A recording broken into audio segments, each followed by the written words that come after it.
Socrates said that he had a daemon, and by which he meant an internal voice. And he said that he always listened to it. And then that was what made him different from other people, that he always listened to this voice. And the voice didn't tell him what to do.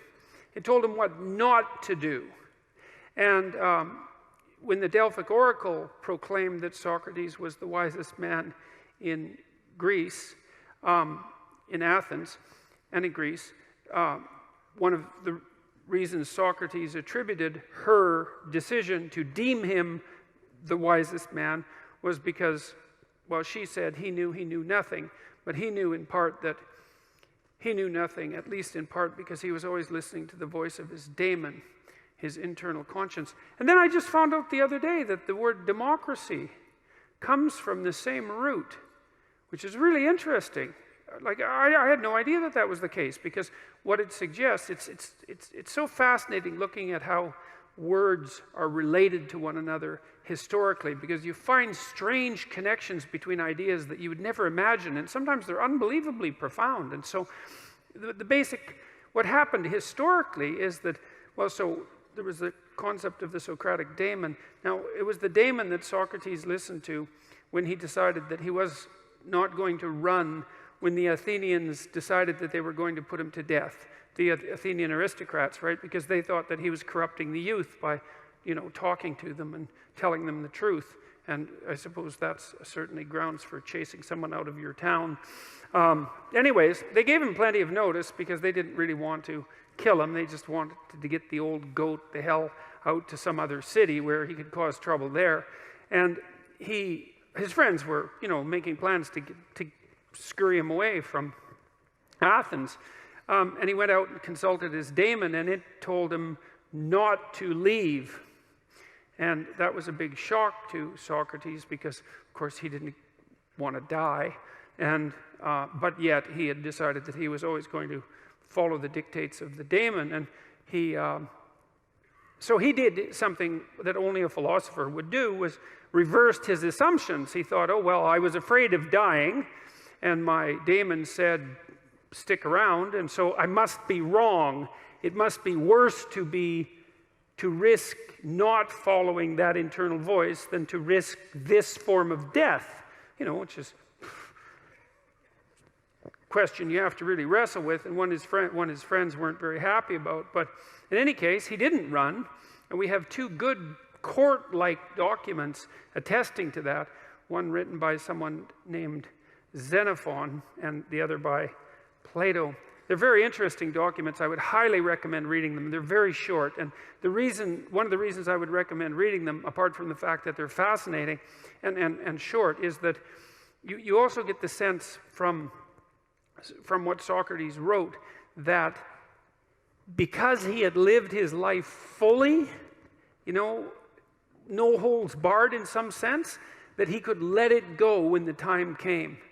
And that's an interesting thing, because, well, it's a question I think that we all wrestle with, we should, is like, well, is there a purpose to our life? And, well, that's a hard question. And then, if there is a purpose, well, how is it expressed? And then, if there is a purpose and our lives are truncated, as they are by death, then how can that purpose have significance? And those are hard questions. But Socrates' experience seemed to be that he had lived enough in his life so that when push came to shove, which it certainly did, he was able to gracefully let it go. And he attested to that with his death. And that's fairly convincing, that's a fairly convincing argument. And it's one that I find, well, it's hard to tell if I find it exactly credible, but I don't find it incredible. I mean, I certainly have noticed that as I've got older and have done things, what would you say, accomplished isn't exactly the right word. I've participated in many things that I'm pleased to have participated in them, but wouldn't necessarily go back and participate in them again. It's sort of as if when you do something and you finish it, it's as if it's done. You don't have to do it again. And maybe it's possible, who knows, that if you finish your life, whatever that might mean. If you exhaust your life, then that's enough life, you know, that you've had enough. And I mean, that doesn't mean that I try not to keep myself healthy and that I want to die tomorrow. It doesn't mean any of that. I'm trying to stick around as long as I can, but there's still that curiosity about the relationship between life and mortality, and the possibility that a life well lived exhausts itself in some fundamental sense, so that you can be satisfied, let's say, with what you were. There is some psychological evidence that bears on this. If you ask people what they regret, especially as they get older, what they generally report is things not done. So they don't regret so much mistakes they've made, although of course people obviously regret mistakes they've made as well. So they don't exactly regret sins of commission, right? Errors that they've actively made. They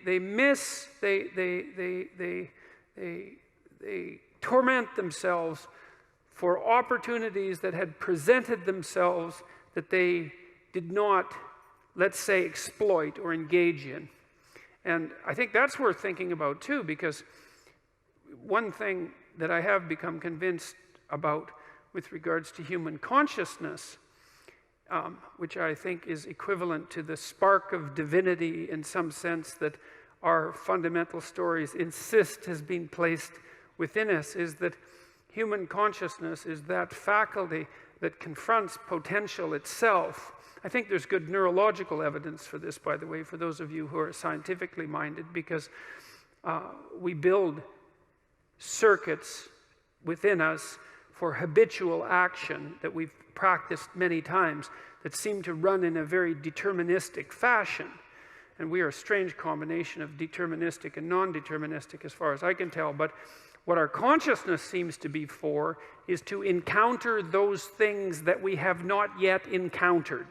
And those things that we have not yet encountered seem to me to be those things that have not yet been brought into being. And so you could say that what our consciousness is for the encounter with potential. You know, that our consciousness is it's not for the past, it's not even for the present. It's to transform the future into the present. And really that's what our consciousness does. When you wake up in the morning, you have a new day ahead of you, and the day could take you in very many directions. And the weeks and the years, all of that can take you in very many directions. And you have some apprehension about what those directions might be.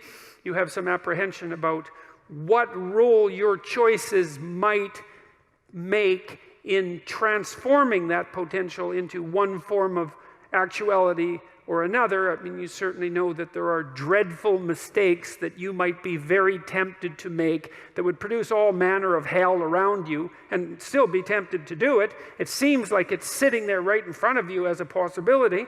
You also know that, you know, you could haul yourself up out of bed and attend to your duties and do the sorts of things that you're supposed to and set a few things right that day and that week, and that likely things would at least not be worse, and they would probably be better. And I do believe that I don't understand how this can be the case. I don't understand how it is that consciousness can function in that way, because I think to understand that, we would have to understand what it means for the future to be only potential rather than actuality, and who the hell understands that? I mean, no one.